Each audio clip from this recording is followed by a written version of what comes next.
গায়েবী মিথ্যা মামলা দেয়া হয়েছে, জেলে নেওয়া হয়েছে, জুলুম করা হয়েছে, গুম করা হয়েছে, খুন করা হয়েছে। অনেক ক্ষেত্রে তাদের বাধ্য করা হয়েছিল, তাদের ভয় দেখানো হয়েছিল। আমরা এদেশে যে অন্যায় বিগত 15 বছর হয়েছে সেটা যেমন পয়েন্ট আউট করেছি, আমরা যেটা একটি দেশের যে বাস্তবতা, সেই বাস্তবতাটিকেও আমরা ছুঁড়ে ফেলতে পারি না। আপনি প্রশ্নটি করেছেন, আপনাকে ধন্যবাদ। আমি ব্যাখ্যা দিচ্ছি।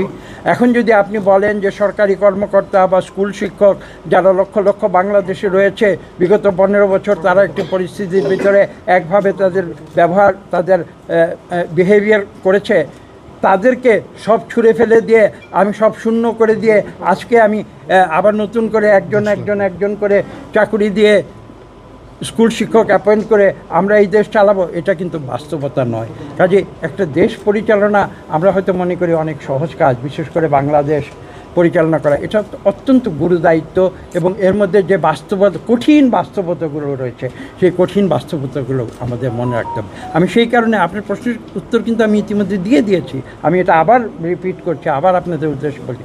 আমরা এই কারণেই বলেছি যে দেখুন, বাংলাদেশের 18 কোটি মানুষ যারা করেছে, তারা যে সবাই অন্তর থেকে খারাপ, এটা কিন্তু আমি ব্যক্তিগতভাবে আমি বিশ্বাস করি না। এক্সট্রিম মশার কয়েল প্ল্যান্ট ফাইবার দিয়ে তৈরি, ডেঙ্গু, চিকুনগুনিয়া বাহি সহ যে কোনো মশার বিরুদ্ধে দেয় এক্সট্রিম সুরক্ষা। তারা পরিবেশ পরিস্থিতির চাপে তারা এ ধরনের আচরণ তারা করেছিল। অনেক ক্ষেত্রে তাদের বাধ্য করা হয়েছিল, তাদের ভয় দেখানো হয়েছিল, তোমরা যদি এই অন্যায় না করো, ফ্যাসিস্টদের যদি নির্বাচনে জিতিয়ে না দাও, তাহলে তোমাদের চাকরি থাকবে না, তোমাদের পরিবার পরিজন থাকবে না। আপনারা দেখেছেন, আমরা যারা বিরোধী দলে ছিলাম, আমাদের বিরুদ্ধে কেউ বাদ যায়নি। এখানে যারা দাঁড়িয়ে আছেন কেউ বাদ যায়নি। প্রত্যেকের বিরুদ্ধে গায়েবী মিথ্যা মামলা দেয়া হয়েছে, জেলে নেওয়া হয়েছে, জুলুম করা হয়েছে, গুম করা হয়েছে, খুন করা হয়েছে। কাজে এই বাস্তবতাগুলিকেও আপনাকে মনে রাখতে হবে।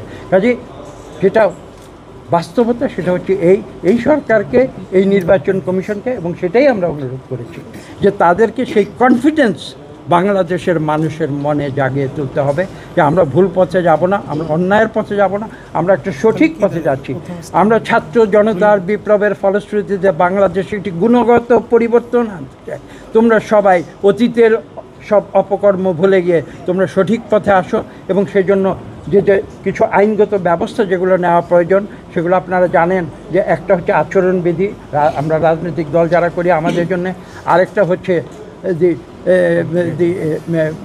অর্ডার, যেটা অর্ডার জনপ্রতিনিধিত্ব আদেশ। সেখানে সরকারি কর্মকর্তা কর্মচারী যারা নির্বাচন পরিচালনা করবে তারা কিভাবে আচরণ করবে সে সমস্ত কিছু লিপিবদ্ধ করা হয়েছে, এবং যাতে করে একটি সম্পূর্ণ সুষ্ঠু নিরপেক্ষ নির্বাচন হয় সেই ব্যবস্থা তারা করবে। এবং আমরা কিন্তু এই বিষয়ে অত্যন্ত আনন্দের সঙ্গে বলছি যে নির্বাচন কমিশনের যে মনোভাব আমরা দেখেছি, আমরা এই বিশ্বাসী যে তারা একটি সুষ্ঠু নিরপেক্ষ নির্বাচন আগামীতে করতে সক্ষম।